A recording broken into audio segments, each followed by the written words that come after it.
Finding products and quotients involving the square root of negative a.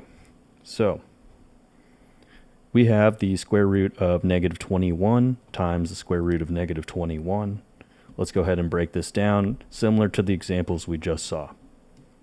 So we already know, breaking this down, we have the square root of negative 1 times 21. So let's just go ahead and further reduce this.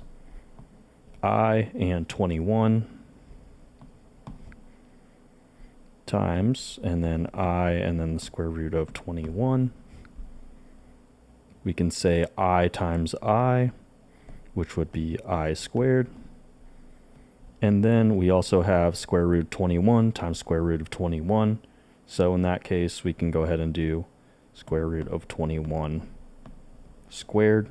And then again, if we remember, this I squared is equal to negative 1. So we can go ahead and say negative 1.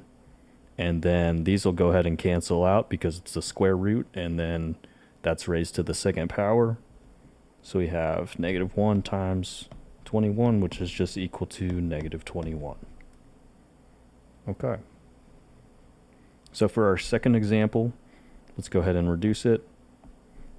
I and then square root of 5 times I square root of 30. Again, I squared times, and then we'll have a 5 times 30. And then I squared. And then we'll have square root of 150 because it's 5 times 30. And we can go ahead and further break down the square root of 150. So this will give us a 50 and a 3, a 25 and a 2, and then finally a 5 and a 5. So we'll go ahead and reduce this down to I squared, 5, and then the square root of 3 times 2, which is 6.